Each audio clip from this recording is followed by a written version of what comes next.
Hola a todos. Hoy vamos a meternos de lleno en una de las historias más conmovedoras y yo diría más humanas de la Biblia, el camino a Emaús. Es un relato increíble sobre dos personas con el corazón hecho pedazos y cómo un encuentro inesperado lo cambió absolutamente todo. Vamos a verla. A ver, a todos nos ha pasado, ¿verdad? Esos momentos en la vida en los que ponemos toda nuestra fe, toda nuestra energía en algo, solo para que el resultado sea, pues, todo lo contrario a lo que esperábamos. Justamente esa es la pregunta que está en el corazón de lo que vivieron los discípulos de Emaús. Y todo ese sentimiento, toda esa desilusión, se resume en esta frase, una frase que de hecho ha sido llamada la más triste de todo el Evangelio. Nosotros esperábamos. Uf, es que se siente el peso, ¿no? Es el sonido de un sueño que se rompe, de una fe que se estrella contra la realidad. Bueno, para entenderlo bien, hay que profundizar un poco en la escena. Tenemos a dos seguidores de Jesús caminando. Pero ojo, no es que se dirijan hacia algo, más bien están huyendo de algo. Se alejan de Jerusalén, que era el epicentro de su fe, sintiéndose completamente derrotados después de la crucifixión. Es que su crisis de fe fue rapidísima, casi un colapso en cámara lenta. Como muchos en esa época, ellos esperaban un Mesías político, un líder que iba a liberar a Israel de los romanos. Y lo que recibieron fue un Mesías crucificado. Para ellos, esto no era un simple desvío del plan, era el fracaso total. Por eso se van, por eso huyen. Y aquí es donde la historia da un giro buenísimo. El mismísimo Jesús se les une en el camino. Pero ellos están tan ciegos por su propia tristeza, tan atrapados en su relato de fracaso, que no pueden reconocer a la persona que tienen caminando justo al lado. Ahora llegamos al primer punto de inflexión. El extraño no les ofrece un consuelo barato, no les da palmaditas en la espalda. En lugar de eso, empieza a desarmar y a reconstruir por completo la forma en que ellos entendían todo lo que había pasado. Lo que Jesús hace aquí es fundamental. Empieza a conectar los puntos por ellos. Les revela que la cruz no fue un accidente, que no fue un fracaso, sino que era el cumplimiento de las profecías de sus propias escrituras.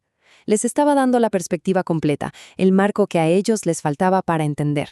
Y el efecto es inmediato. Aún sin saber quién es Él, esta nueva comprensión les provoca algo físico, algo emocional.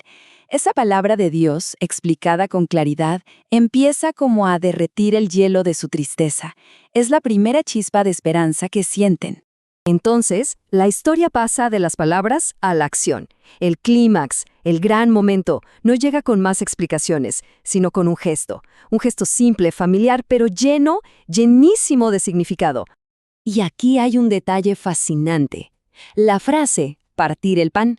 Para los primeros cristianos, esta no era una expresión cualquiera. Era su lenguaje en clave para hablar de la Eucaristía. Era el acto central de su fe. Los que leyeron este evangelio por primera vez habrían entendido al instante a qué se refería.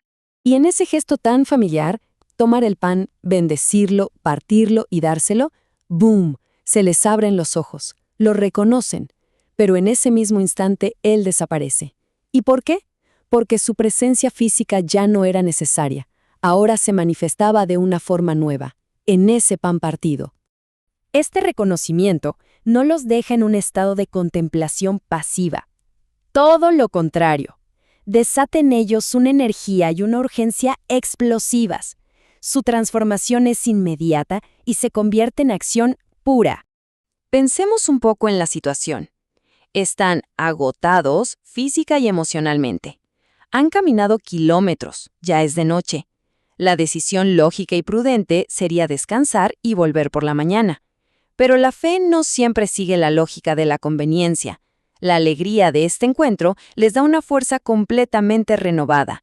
Esta urgencia de actuar hoy en vez de mañana resuena muchísimo con la historia de San Expedito. La tradición cuenta que cuando él decide convertirse, el diablo, en forma de cuervo, le gritó cras, que en latín significa mañana. Básicamente le decía, posponlo, déjalo para después. Expedito aplastó al cuervo y respondió, odie, o sea, hoy.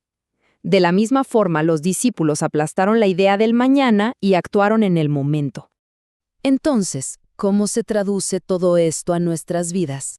Porque en algún momento u otro todos recorremos nuestro propio camino a Emaús. Puede ser por un trabajo que se pierde, una enfermedad que no esperábamos, un sueño que se desvanece. Cuando la vida parece no tener sentido y sentimos que Dios no está actuando según nuestros planes, la reacción natural puede ser esa, alejarse, dejar nuestra Jerusalén personal y caminar hacia la decepción. Esta historia nos ofrece lecciones súper prácticas. Primero, cuando la vida se sienta pesada, busquemos respuestas en el panorama general, en la palabra de Dios. Segundo, busquemos a Jesús no solo en la oración, sino en gestos concretos de fe, como la Eucaristía. Tercero, no pospongamos la conversión o el perdón. Hay que actuar hoy. Y cuarto, en los momentos de oscuridad, tengamos la humildad de pedir ayuda, de decir, quédate con nosotros. Y con esto cerramos. La historia de Emaús nos deja con una pregunta poderosísima, un desafío muy personal. ¿Cuál es ese lugar de fe, de comunidad o de esperanza del que nos estamos alejando porque las cosas no salieron como esperábamos? ¿Y qué pequeño paso podríamos dar, no mañana, sino hoy, para iniciar el camino de regreso?